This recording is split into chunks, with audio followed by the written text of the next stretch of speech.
Thursday റുട്ടീനായിട്ടാണ് വന്നിട്ടുള്ളത്. അപ്പോൾ evening to night റുട്ടീനാണ്. രാവിലെ തന്നെ ഞാൻ ഒന്ന് ജസ്റ്റ് വീഡിയോ എടുക്കാനായിട്ട് നമ്മുടെ ടെറസിലേക്ക് പോയിട്ടുണ്ട്. അപ്പോൾ എല്ലാ ദിവസവും രാവിലെ ഞാനിങ്ങനെ ടെറസിൽ പോവാറുണ്ട്, നമ്മുടെ ഗാർഡനൊക്കെ ഒന്ന് നോക്കാൻ വേണ്ടിയിട്ടാണ്. പിന്നെ ഇവിടെ വരുമ്പോഴത്തേനും എനിക്ക് ഭയങ്കര ഒരു പോസിറ്റീവ് എനർജിയാണ് നമ്മുടെ ചെടികളെയൊക്കെ ഒന്ന് വന്ന് കാണുമ്പോഴൊക്കെ. നമ്മുടെ വീട്ടിൽ ഒരു ചെറിയൊരു ഗാർഡനെങ്കിലും നമ്മൾ സെറ്റ് ചെയ്തിട്ടുള്ളവർക്കാണെങ്കിൽ അറിയാൻ പറ്റും. എന്താണെന്നറിയത്തില്ല, എത്ര ടെൻഷൻ ഉണ്ടെങ്കിലും എന്തൊക്കെ വിഷമങ്ങളുണ്ടെങ്കിലും എനിക്കിവിടെ വരുമ്പോൾ എൻ്റെ എല്ലാ ടെൻഷനും മാറും കേട്ടോ. അങ്ങനെയാണ് ഞാൻ ഡെയിലി വരുന്നത്. അപ്പം വന്ന സ്ഥിതിക്ക് എന്തായാലും ഈവനിങ് റുട്ടീൻ ആണെങ്കിൽ പോലും നിങ്ങളുമായിട്ടൊന്ന് ഷെയർ ചെയ്യാമെന്ന് വിചാരിച്ചു. കുറേ അധികം ചെടികളൊക്കെ പുതുതായിട്ട് വന്നിട്ടുണ്ട്. അതിനെയൊക്കെ ഒന്ന് നോക്കാൻ വേണ്ടിയിട്ടൊക്കെയാണ് മേലേക്ക് വന്നിട്ടുള്ളത്. പിന്നെ നമ്മുടെ സന്തോഷം നമ്മുടെ കൈകളിലാണ്. നമ്മൾ എങ്ങനെയാണോ നമ്മുടെ ലൈഫ് മുന്നോട്ട് കൊണ്ടുപോകുന്നത് അതിനനുസരിച്ച് തന്നെ ആയിരിക്കുള്ളൂ നമുക്ക് നമ്മുടെ മനസ്സിലെ ചിന്തകളും അതുപോലെ തന്നെ നമ്മുടെ ഹാപ്പിനെസ്സൊക്കെ. അപ്പോൾ നമ്മൾ എത്രത്തോളം ഹാപ്പി ആയിട്ടിരിക്കാൻ നമ്മൾ ശ്രമിക്കുന്നുവോ അത്രത്തോളം നമുക്ക് ചുറ്റുമുള്ളവരും ഹാപ്പി ആയിരിക്കും എന്നാണ് ഞാൻ വിശ്വസിക്കുന്നത്. കാരണം എന്ന് വെച്ചിട്ടുണ്ടെങ്കിൽ പലതരത്തിലുള്ള പ്രശ്നങ്ങളാണ് നമുക്ക് എല്ലാവർക്കും ഉള്ളതല്ലേ. അപ്പോൾ നമ്മുടെ മൈൻഡ് ഒന്ന് റിഫ്രഷ് ആവാനും അല്ലെങ്കിൽ ഒന്ന് സ്ട്രെസ് ഫ്രീ ആവാനും ഒക്കെ ഈ ഗാർഡനിങ് ഒക്കെ ഒരുപാട് സഹായിക്കും എന്നെനിക്ക് തോന്നിയിട്ടുണ്ട് കേട്ടോ. കാരണം പ്രത്യേകിച്ച് ഈ പൂക്കളൊക്കെയുള്ള ചെടികൾ നമ്മുടെ വീട്ടിൽ വെച്ച് പിടിപ്പിക്കുമ്പോൾ ഇതൊക്കെ ഒന്ന് കാണുമ്പോൾ തന്നെ ഒരു വല്ലാത്തൊരു പോസിറ്റീവ് ഫീലാണ്. ഇപ്പോൾ തന്നെ നിങ്ങൾക്ക് വീഡിയോ കാണുമ്പോൾ തന്നെ മനസ്സിലാവുമല്ലോ, നമുക്കിപ്പോൾ ഒരുപാട് ചെടികളൊന്നും ഇല്ല. കൂടുതലും ഞാൻ 10 മണികളാണ് വളർത്തിയിട്ടുള്ളത്. കാരണം എന്ന് വെച്ചിട്ടുണ്ടെങ്കിൽ 10 മണി പൂക്കൾ ഇങ്ങനെ വിടർന്ന് നിൽക്കുന്ന കാണാനായിട്ട് തന്നെ ഭയങ്കര ഭംഗിയാണ്. പിന്നെ നമുക്കിവിടെ നമ്മുടെ തൊട്ടടുത്ത് തന്നെ ഒരു ലേക്കുണ്ട്. അപ്പോൾ അവിടെ നിന്ന് ഇഷ്ടംപോലെ പക്ഷികളും ഒക്കെ വരാറുണ്ട്. അപ്പോൾ എപ്പോൾ നോക്കിയാലും നമ്മുടെ ടെറസിൻ്റെ മേലെ എന്തെങ്കിലുമൊക്കെ ബേർഡ്സ് ഇങ്ങനെ പറന്നുകൊണ്ടിരിക്കും കേട്ടോ. അപ്പോൾ ഇതിൻ്റെ സൗണ്ടും ഈ പൂക്കളുടെ ഭംഗിയൊക്കെ വന്ന് കാണാനായിട്ട് ഭയങ്കര രസമാണ്. അത് നിങ്ങൾക്ക് വീഡിയോയിൽ കാണുമ്പോൾ തന്നെ മനസ്സിലാവില്ല. അപ്പോൾ ശരിക്കും വീഡിയോയിൽ കാണുന്നേക്കാളും ഭയങ്കര ഒരു വല്ലാത്തൊരു പോസിറ്റീവ് ഫീലാണ്. അപ്പോൾ അതുകൊണ്ട് തന്നെയാണ് ഞാൻ എന്നും രാവിലെ എഴുന്നേറ്റ് ആമി സ്കൂളിലൊക്കെ പോയതിന് ശേഷം മേലോട്ടേക്കൊന്ന് വരുന്നത്. അപ്പോൾ ഇവിടെ വന്ന് എൻ്റെ മൈൻഡ് ഒന്ന് റിലാക്സ് ആക്കി ഒന്ന് കൂളായതിന് ശേഷം മാത്രമാണ് ഞാൻ താഴെ പോകുന്നത്. ദിവസവും ഒരു 3 തവണയെങ്കിലും മിനിമം ഞാൻ ടെറസിലേക്ക് വരാറുണ്ട് കേട്ടോ. കാരണം എനിക്ക് ഈ ചെടികളെ ഇങ്ങനെ നോക്കി നിൽക്കാനായിട്ട് ഭയങ്കര ഇഷ്ടമാണ്. രാവിലെ ആമി സ്കൂളിൽ പോയി കഴിഞ്ഞിട്ടുണ്ടെങ്കിൽ ഒരു തവണ വരും. അത് കഴിഞ്ഞിട്ടൊരു 10-12 മണിയൊക്കെ ആകുമ്പോഴത്തേന് തുണി വിരിക്കാനൊക്കെ ഉണ്ടെങ്കിൽ വരും. തുണി വിരിക്കാനുണ്ടെങ്കിലും ഇല്ലെങ്കിലും ഞാനൊന്ന് കയറി നോക്കും എൻ്റെ ചെടികളെയൊക്കെ. പിന്നെ അത് കഴിഞ്ഞിട്ട് വൈകുന്നേരം കുറേ നേരം ഇവിടെ ഇരിക്കാറുണ്ട്. കാരണം ചെടിക്ക് വെള്ളം ഒഴിക്കാനും പിന്നെ ആമിക്കും മേലെ വന്ന് കളിക്കാനായിട്ട് ഭയങ്കര ഇഷ്ടമാണ് കേട്ടോ. ഇപ്പോൾ വൈകുന്നേരം വരുമ്പോഴത്തേനും നല്ല കാറ്റും നല്ല ക്ലൈമറ്റും ഒക്കെയാണ്. നമ്മുടെ അടുത്ത് ആ ഒരു ലേക്കൊക്കെ ഉള്ളതുകൊണ്ട്.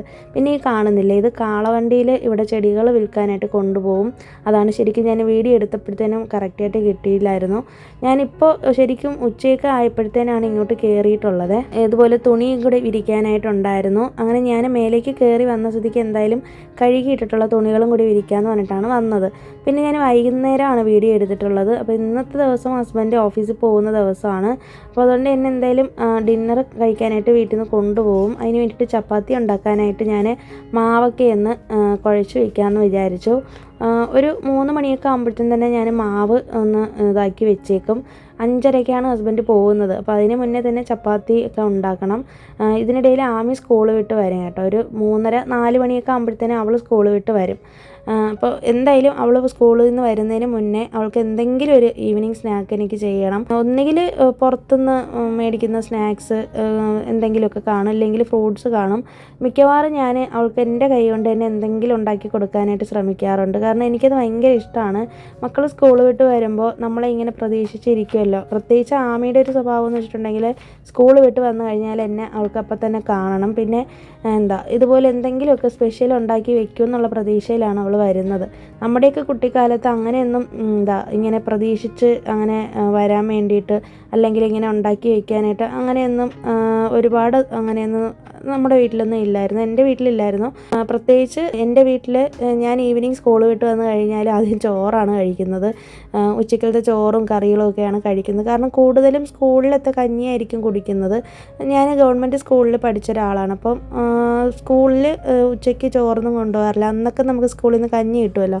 വീട്ടിലേക്ക് വരുന്നത് ഉച്ചക്കലത്തെ ഭക്ഷണം കഴിക്കാൻ വേണ്ടിയിട്ടായിരിക്കും ഓടി വരുന്നത്. പക്ഷേ ഇന്നിപ്പോൾ അങ്ങനെയല്ല. എൻ്റെ ആമി ഉച്ചയ്ക്ക് ലഞ്ചൊക്കെ വീട്ടിൽ നിന്ന് കൊണ്ടുപോയി കഴിഞ്ഞാൽ ഈവനിങ് വരുമ്പോൾ അവൾക്ക് വേണ്ടിയിട്ട് എന്തെങ്കിലും ഒരു സ്പെഷ്യൽ ഉണ്ടാക്കി വെക്കണമെന്ന് എനിക്ക് ഭയങ്കര ആഗ്രഹം തോന്നും. അങ്ങനെ അവളുടെ ഏറ്റവും ഫേവറേറ്റ് ആയിട്ടുള്ള ഉഴുന്നുവട തന്നെയാണ് ഇന്ന് ചെയ്യാമെന്ന് വിചാരിച്ചത് കേട്ടോ.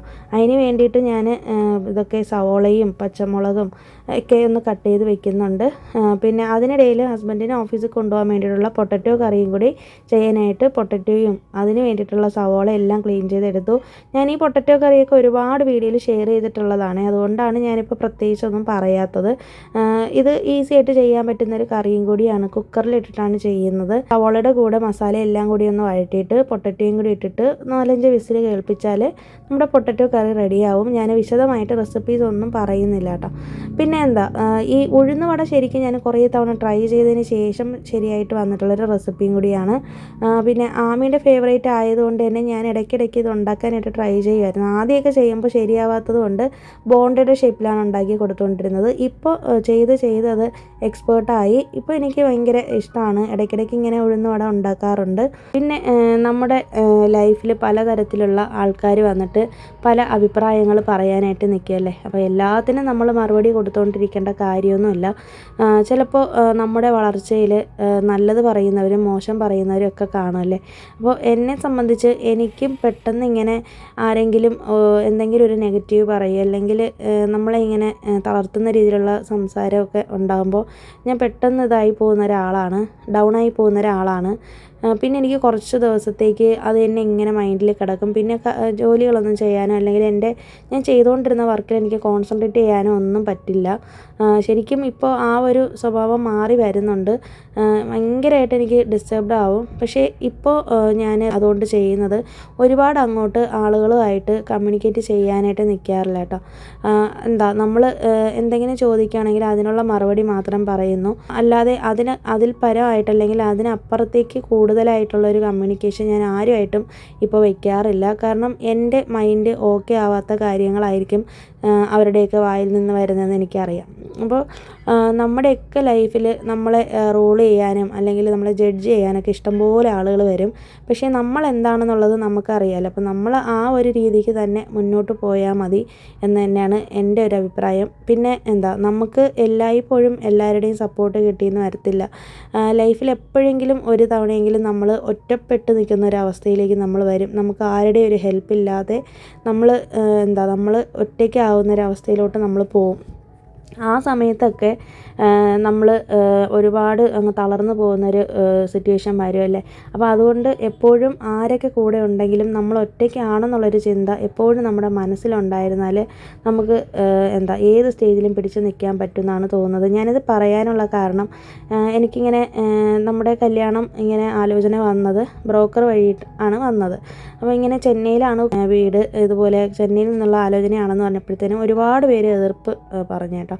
ഒരുപാട് ആൾക്കാർക്ക് അത് ബന്ധുക്കൾക്ക് തന്നെയാണ് കൂടുതലും അങ്ങനെ ഇഷ്ടമില്ല എന്നുള്ള രീതിയിൽ പറഞ്ഞു. പിന്നെ പ്രത്യേകിച്ച് ഹസ്ബൻഡിൻ്റെ അമ്മയും കൂടി ഇല്ലാത്തത് കൊണ്ട് അങ്ങനെ ഒരു അഭിപ്രായം വന്നിരുന്നു. പക്ഷേ എൻ്റെ അച്ഛനും എൻ്റെ ബ്രദറിനും എൻ്റെ അനിയനും എനിക്കും മാത്രമായിരുന്നു ഇതിനോടൊരു താല്പര്യമുള്ളത്. പിന്നെ അമ്മയെ സംബന്ധിച്ച് അമ്മയ്ക്കും തുടക്കത്തിൽ നല്ല പേടിയായിരുന്നു കേട്ടോ. കാരണം എന്നെക്കൊണ്ട് ഈ ഒരു ലൈഫ് ഹാൻഡിൽ ചെയ്യാൻ പറ്റുമോ അങ്ങനെയൊക്കെ ഒരു പേടിയുണ്ടായിരുന്നു. ശരിക്കും പറഞ്ഞിട്ടുണ്ടെങ്കിൽ എന്നെ ഏറ്റവും കൂടുതൽ അച്ഛനാണ് ഈ ഒരു ഡിസിഷൻ കറക്റ്റായിട്ട് എനിക്ക് എടുക്കാനായിട്ട് എന്നെ സഹായിച്ച ആളെന്ന് പറയുന്നത്. അപ്പോൾ എന്നോട് അച്ഛൻ എന്നെ മുന്നേ ഇങ്ങനെ ഹോസ്റ്റലിലാണ് നിർത്തിയിരുന്നത്. ഞാൻ കോളേജിൽ പഠിച്ചിരുന്ന സമയത്ത് ഞാൻ ഹോസ്റ്റലിൽ നിന്നാണ് പഠിച്ചത്. അപ്പോൾ അന്ന് ഇതുപോലെ ഞാൻ ഹോസ്റ്റലിൽ നിന്ന് വീട്ടിലേക്ക് വരണമെന്ന് പറഞ്ഞ് കരഞ്ഞപ്പോഴത്തേനും എന്നോട് അച്ഛൻ അന്നൊരു വാക്ക് പറഞ്ഞത്, ഇന്നിപ്പോൾ നീ ഹോസ്റ്റലിൽ നിൽക്കുകയാണെന്നുണ്ടെങ്കിൽ ജീവിതത്തിൽ നീ എവിടെ പോയാലും നിനക്ക് നിൽക്കാൻ പറ്റും. ഇത് ഒരു നല്ലൊരു തുടക്കത്തിന് വേണ്ടിയിട്ടാണ് എന്ന് വിശ്വസിക്കണം എന്നൊക്കെ പറഞ്ഞിട്ട് എന്നെ ഭയങ്കരമായിട്ട് മോട്ടിവേറ്റ് ചെയ്തു. അങ്ങനെ അച്ഛൻ്റെ നിർബന്ധത്തിൽ തന്നെയാണ് ഞാൻ ഹോസ്റ്റലിൽ ആദ്യം നിന്നത്. ആദ്യത്തെ ഒരാഴ്ച കഴിഞ്ഞപ്പോഴത്തേന് ഞാൻ വീട്ടിലേക്ക് പോകാമെന്ന് വിചാരിച്ചെങ്കിലും എന്നോട് അച്ഛൻ പറഞ്ഞത് ഇപ്പോൾ വരണ്ട, ഒരു 2 ആഴ്ചയും കൂടി കഴിഞ്ഞിട്ട് വന്നാൽ മതി എന്നാണ്. ശരിക്കും ആ ഒരു അനുഭവം എന്നെ വല്ലാതെ എൻ്റെ ലൈഫിൽ അത് ഇൻഫ്ലുവൻസ് ചെയ്തിട്ടുണ്ട് കേട്ടോ. അന്നൊക്കെ എനിക്ക് വിഷമവും സങ്കടവും ഒക്കെ വന്നിട്ടുണ്ടെങ്കിലും പക്ഷേ പിന്നീട് അന്നത്തെ ആ ഒരു അനുഭവം എന്ന് പറയുന്നത് അങ്ങനെ ഒറ്റയ്ക്ക് മാറി നിന്ന്, അതായത് അച്ഛനെയും അമ്മയും വിട്ട് നിന്നത് കൊണ്ടാവണം പിന്നീട് എനിക്ക് ഈ ഒരു ചെന്നൈയിലോട്ട് വന്നതിന് ശേഷമുള്ളൊരു ലൈഫ് എനിക്ക് ബുദ്ധിമുട്ട് ആയിട്ട് എനിക്ക് തോന്നിയിട്ടില്ല. കാരണം ഏത് സാഹചര്യത്തിലും നമുക്ക് ജീവിക്കാൻ പറ്റും എന്നുള്ളൊരു തോന്നൽ എനിക്ക് ഉണ്ടാക്കി തന്നത് ആ ഒരു ഡിസിഷനാണ്. ശരിക്കും ബുദ്ധിമുട്ടുകളും കാര്യങ്ങളൊക്കെ ഉണ്ടായിട്ടുണ്ട്. നമ്മുടെ ലൈഫ് ഇപ്പോൾ ഇത്രയും നല്ല സ്മൂത്തായിട്ട് പോകണമെന്നുണ്ടെങ്കിൽ ഒരു കാലത്ത് നമ്മൾ അത്രയും കഷ്ടപ്പെട്ടിട്ടുണ്ടായിരിക്കണം അല്ലേ. തീർച്ചയായിട്ടും ഞാൻ എപ്പോഴും പറയുന്ന പോലെ തന്നെ എല്ലാം നമുക്ക് ദൈവം നമുക്ക് തരില്ലല്ലോ. നമ്മൾ ശരിക്കും ഈ ഒരു ഫാമിലിയിലോട്ട് വന്നപ്പോഴത്തേനും ഉത്തരവാദിത്തങ്ങളുടെ ഒരു ഘോഷയാത്ര തന്നെയായിരുന്നു എനിക്ക്. കാരണം ഒരു വീട് ഒറ്റയ്ക്ക് ഹാൻഡിൽ ചെയ്യേണ്ടുന്ന ഒരു അവസ്ഥയിലായിരുന്നു ഞാൻ. ശരിക്കും അവിടെയൊന്നും ഞാൻ പതറിപ്പോയിട്ടില്ല കേട്ടോ. സത്യസന്ധമായിട്ട് ഞാൻ പറയുന്ന കാര്യമാണ്. ഒരിക്കലും എനിക്കങ്ങനെ അയ്യോ ഞാനൊരു പുതിയൊരു ഫാമിലിയിലോട്ട് വന്നതാണ്, എല്ലാം കൂടി എൻ്റെ തലയിലാണ്, അങ്ങനെ ഒരു തോന്നൽ എനിക്കില്ലായിരുന്നു. എല്ലാം കുറേശ്ശെ ആയിട്ട് പഠിച്ച് ഹാൻഡിൽ ചെയ്ത് ഒരു കുടുംബം മൊത്തത്തിൽ നോക്കി അങ്ങനെ വന്നിട്ടുള്ള വ്യക്തിയാണ്. പിന്നെ കുറേയൊക്കെ നമുക്ക് തെറ്റുകളും പ്രശ്നങ്ങളും ഒക്കെ ഉണ്ടായിട്ടുണ്ട്, തീർച്ചയായിട്ടും ഉണ്ടാവാതിരിക്കില്ലല്ലോ. പക്ഷെ അതൊക്കെ നമ്മുടെ ഒരു എക്സ്പീരിയൻസ് ആണ്. പിന്നെ നമ്മൾ ഏത് നാട്ടിൽ പോയാലും നമുക്ക് ജീവിക്കാനുള്ളൊരു മനക്കരുത്ത് നമുക്ക് ഉണ്ടായിരിക്കണം എന്നാണ് ഞാൻ വിശ്വസിക്കുന്നത്. അത് നമ്മുടെ മക്കളെ ആണെങ്കിലും ഒക്കെ നമ്മളത് ട്രെയിനിങ് ചെയ്തെടുക്കേണ്ടതായിട്ടുണ്ട്. എല്ലാം നമ്മൾ മക്കൾക്ക് സാധിച്ചു കൊടുക്കുക, അല്ലെങ്കിൽ എപ്പോഴും അച്ഛനും അമ്മയും കൂടെ ഉണ്ടാവും എന്നുള്ള രീതിയിൽ മക്കളെ അങ്ങനെ നിർത്തി കഴിഞ്ഞിട്ടുണ്ടെങ്കിൽ ഭാവിയിൽ അവരൊരിക്കലും ഒരു സ്ഥലത്ത് എത്തില്ല. എന്നും അച്ഛൻ്റെയും അമ്മയുടെയും അടുത്ത് തന്നെ നിന്ന് അവരെപ്പോഴും ഒരു കംഫർട്ട് സോണിൽ നിൽക്കുന്നതാണ് എനിക്ക് തോന്നുന്നത്. പക്ഷേ അതേസമയം നമ്മളവരെ ഒന്ന് മാറ്റി നിർത്തി അല്ലെങ്കിൽ കുറച്ച് നാളെങ്കിലും അവർക്ക് അവരുടേതായ കാര്യങ്ങൾ ചെയ്യാനുള്ളൊരു ഇത് കൊടുക്കുകയാണെന്നുണ്ടെങ്കിൽ, ഒരു സ്പേസ് കൊടുക്കുകയാണെങ്കിൽ തീർച്ചയായിട്ടും ലൈഫിൽ ഏത് സ്റ്റേജിലും അവർ സ്ട്രഗിൾ ചെയ്ത് ആയിട്ടാണെങ്കിലും മുന്നോട്ട് എത്തുമെന്നാണ് എനിക്ക് തോന്നുന്നത്. അപ്പോൾ തുടക്കത്തിലുണ്ടായിരുന്ന ഒരു സ്ട്രഗിൾസും കാര്യങ്ങളും ഒക്കെ എനിക്ക് ഉണ്ടായിരുന്നത് കൊണ്ടായിരിക്കണം ഇന്നിപ്പോൾ ഞാൻ ഉദ്ദേശിക്കുന്ന രീതിയിലുള്ളൊരു നല്ലൊരു ലൈഫ് എനിക്ക് കിട്ടിയതെന്ന് എനിക്ക് തോന്നുന്നു. പിന്നെ എനിക്ക് കഴിഞ്ഞ ദിവസം ഒരു കമൻറ്റ് വന്നിട്ടുള്ളതായിരുന്നു, നാട്ടിലത്തേക്കാൾ എന്താ ചെന്നൈയിൽ ഇഷ്ടമെന്നുള്ളത്. ഇതിന് മുന്നേ ഞാൻ ഈ ഒരു കാര്യത്തെക്കുറിച്ച് സംസാരിച്ചിട്ടുള്ളതാണ്. എനിക്ക് നാട്ടിൽ നിൽക്കുന്നതിനേക്കാളും ഞാൻ ആഗ്രഹിച്ചത് പുറത്ത് പോയി ജീവിക്കണമെന്ന് തന്നെയാണ് കേട്ടോ. എന്താണെന്നറിയത്തില്ല, പ്രത്യേകിച്ച് എനിക്ക് തമിഴ്നാട്ടിലത്തെ കൾച്ചറൊക്കെ ഭയങ്കര ഇഷ്ടമാണ്. എനിക്ക് ഇങ്ങോട്ട് വന്ന് താമസിക്കുന്നത് എന്തോ ഞാൻ എൻ്റെ ഉള്ളിൽ അത് ആഗ്രഹിച്ചു. പക്ഷേ ദൈവം സഹായിച്ച് അങ്ങനെ തന്നെ അത് ഭാവിയിൽ എനിക്ക് അങ്ങനെ ഉണ്ടായി. ശരിക്കും ബ്രോക്കർ വഴി ആലോചിച്ചിട്ടുള്ള കല്യാണം തന്നെയാണ് ഞങ്ങളുടേത്. ഇങ്ങോട്ടേക്ക് വരുമ്പോൾ ഒരുപാട് റെസ്ട്രിക്ഷൻസൊക്കെ ഉണ്ട് എന്ന് എനിക്ക് അറിയാമായിരുന്നു. കാരണം നമ്മുടെ കൾച്ചറല്ല, നമ്മുടെ ഫുഡല്ല, ഒരുപാട് കാര്യങ്ങൾ നമ്മൾ അഡ്ജസ്റ്റ് ചെയ്യേണ്ടി വരുമായിരുന്നു എന്നുള്ളൊരു ബോധ്യത്തോടു കൂടി തന്നെയാണ് ഞാനിവിടെ ജീവിക്കാനായിട്ട് വന്നത്.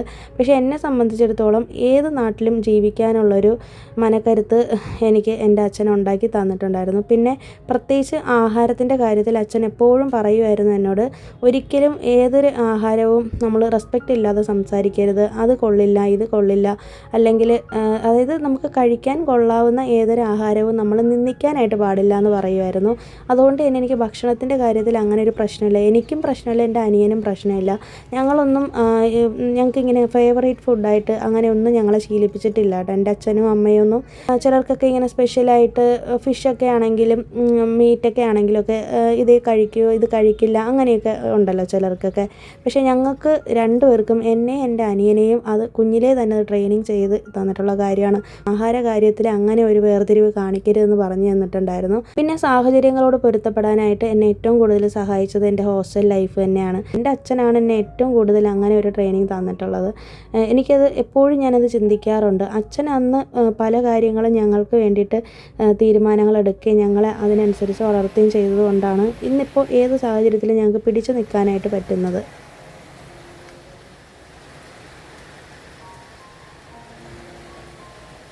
പിന്നെ വൈകുന്നേരം ആയപ്പോഴത്തേനുണ്ട് മഴ പെയ്യാനായിട്ട് തുടങ്ങിയിട്ടുണ്ട്. പെട്ടെന്ന് ഇങ്ങനെ ഹസ്ബൻഡ് ഇതിനിടയിൽ ഓഫീസിൽ പോയിട്ടുണ്ട്.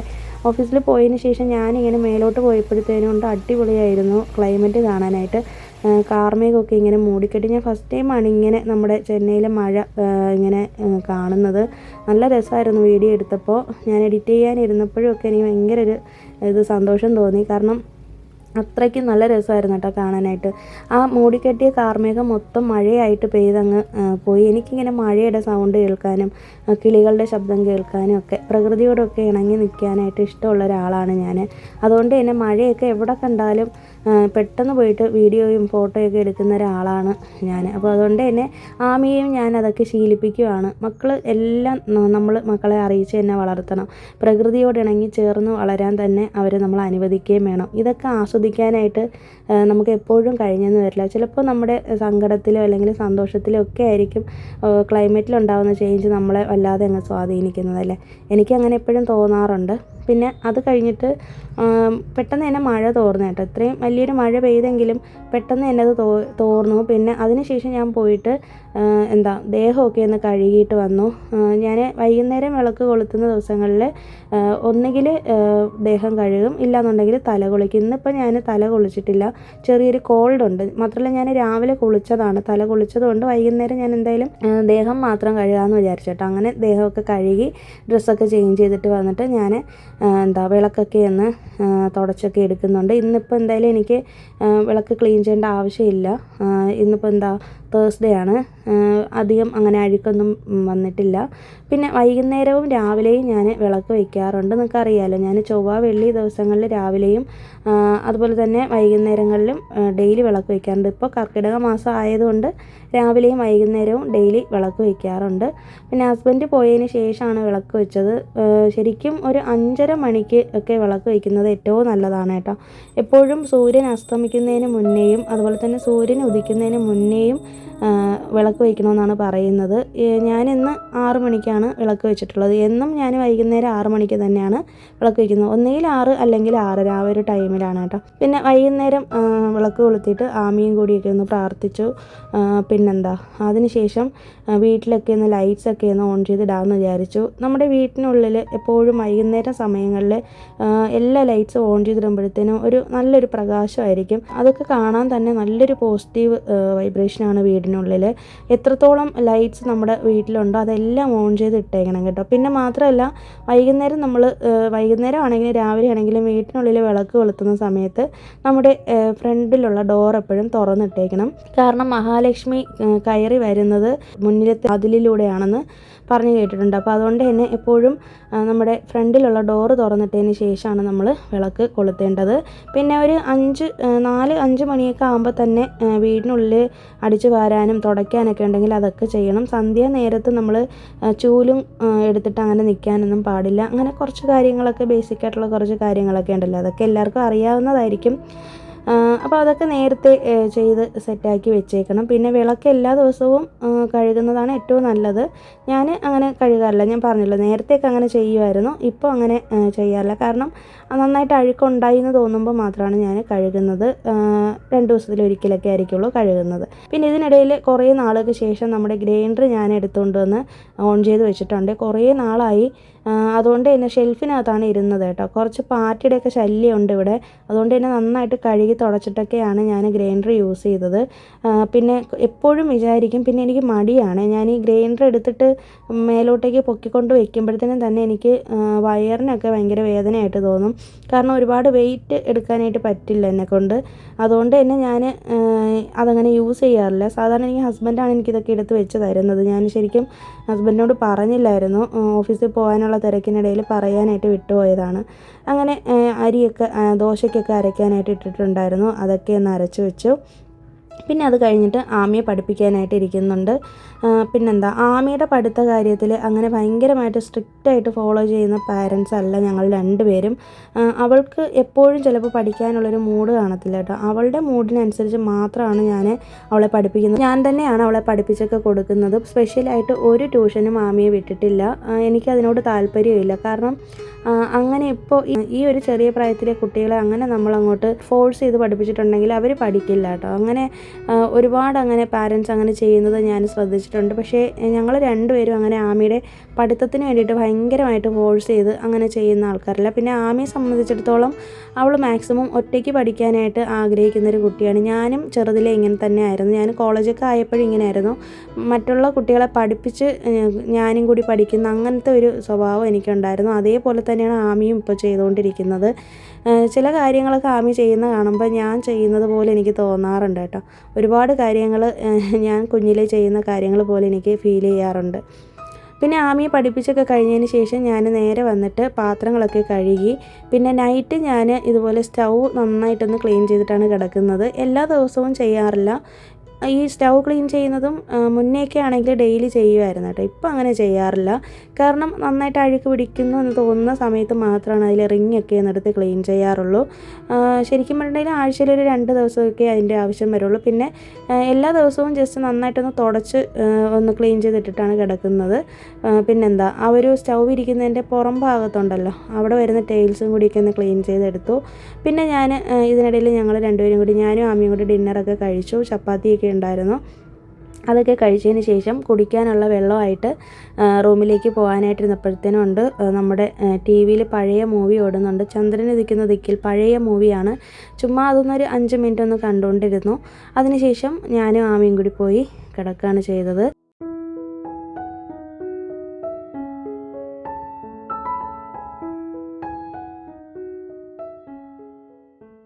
ഇത്രയൊക്കെ ഉള്ളൂ ഇന്നത്തെ വീഡിയോയിലെ വിശേഷങ്ങൾ. പുതിയൊരു വീഡിയോ നമുക്ക് വീണ്ടും കാണാം. അതിരിക്കും എല്ലാവർക്കും ബൈ. Thanks for watching.